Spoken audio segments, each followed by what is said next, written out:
as an example, Vestas is just absolutely pivotal for a yes. Oh, I was just going to butt in with a tiny point, which is I think one of the Vistian workers put it very eloquently when he said, you know, when they got their redundancy check, everybody got that check. But he was saying, as one of the occupiers, it meant so much more to him because he'd been there on the journey, he'd had the struggle, and that was what was important in it. Yes, everybody won the money in the end, but only the people that had taken that step into the occupation could really feel the outcome, the victory of that. But then again, through that, they're ready now for the next stage, because although a few of them may find a way of earning their living, may continue with a more comfortable existence without any urgency to do any more. I think the people who've actually been through the process are skilled and also empowered to perhaps step up for other people who haven't yet found their voice.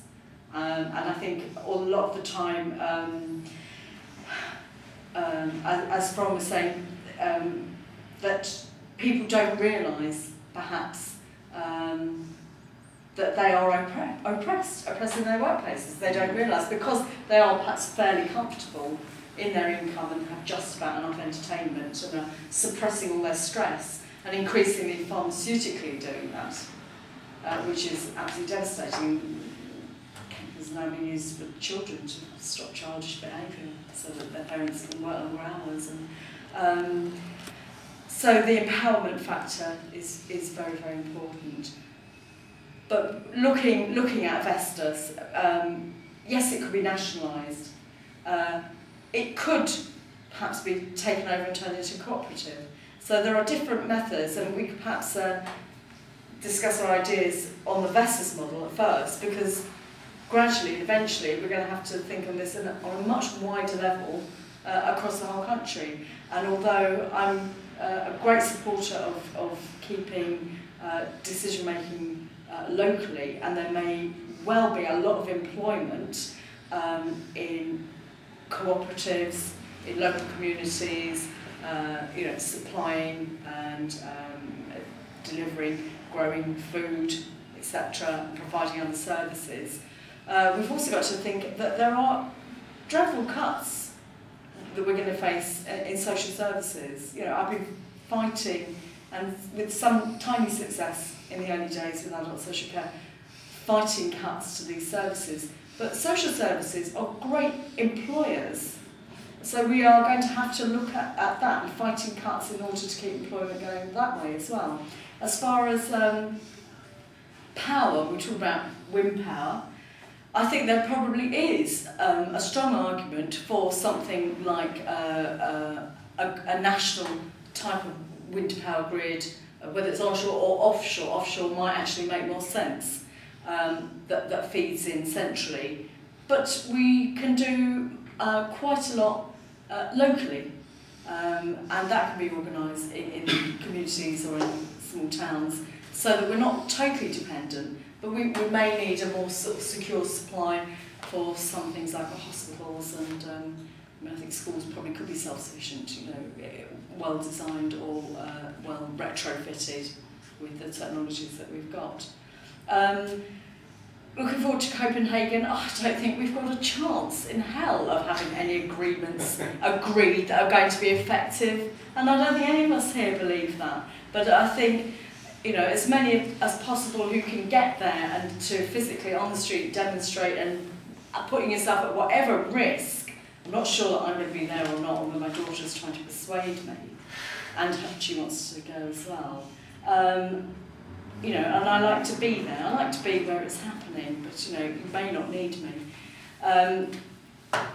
But if we do manage to get the language of just transitioning to any of the agreements, then I think we need to use that as much as possible back here in order to push for proper changes and justice in communities, so that whole areas aren't just thrown on the scrap heap and people aren't told to get on their bikes. Because we know that with this welfare reform bill going through, if it goes through as it is, after 2 years, if you fail to get a job, as jobs are disappearing, you will not have your unemployment benefit. you will have to go out and possibly do a 40-hour week at the equivalent of £1.73 an hour in whatever they tell you to do. And that's just outrageous.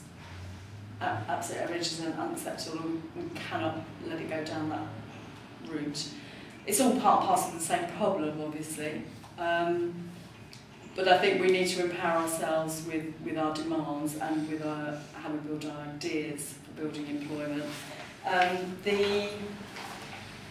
I've got more information. I don't know if you want more information about just transition. It could almost be a thing in itself, but I've got a few bits in here.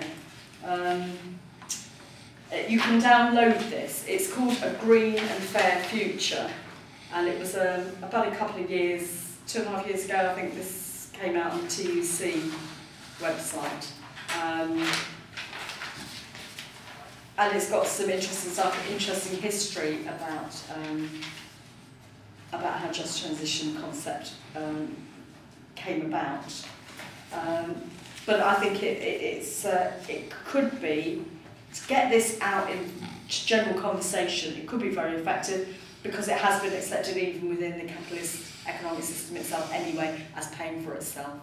And that was, with the initial example, was up to 4 years full financial support while there was retraining in the environment and new jobs found. But when we talk about just transition, it's financial support, training, and then there's the concern about job churn, which is where you've got a whole area like on the Isle of Wight where so many people are actually involved, such a great percentage of the population relying for their jobs on the one industry, and there's other industries all around the country, whether they're full-time or part-time. Most of the population in that town rely for their day-to-day needs on pay from a particular industry. So we have to have a discussion. It's called the job churn, because when the new green industries perhaps are funded and invested, where are they going to be placed? Will some of them be large and centralised? To what extent will some of them effectively be smaller units which can be dotted about? And how do we deal with the justice of that? Because the new jobs may not be in the exact same areas, but maybe we can do something about that and check that that's done fairly. And we need to have a voice in that. I think I'll stop there. Maybe we could just, if there's any other points, we can just... Okay.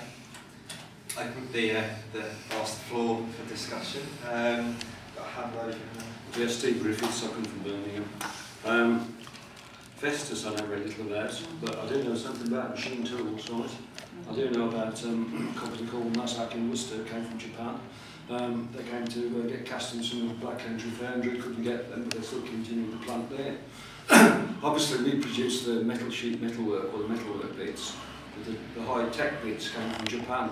And I'm sure in Vestas' case, you produce the best blades we produce, because the aerospace industry and the Isle of Wight traditionally could provide engineers who could got transferable skills, and they made blades out of wood, and then they made blades out of aluminium, and now they make them out of some high-performance compounds, right? But these people, having made the blades, they have to install on something. So there's got to be a turbine or a generator, there's got to be steel. So there was international links, wasn't there, somewhere along the line. And it would be very interesting to see, well, they weren't able to go beyond that immediate struggle, but in the past, when there's been key struggles, we have managed to broaden it and follow the chain of supply.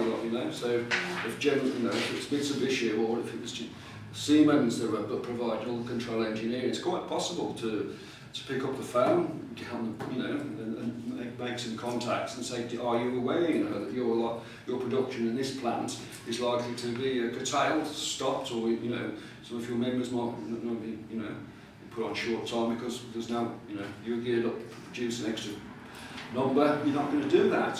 It's ABC really, isn't it? So internationalism isn't actually a great big concept, it's a practical way of doing things, because obviously in this case somebody else was prepared to do that. They did have the blades, of course, were built in North America, and GEC or some company locally will do all the the other bits associated with the turbines.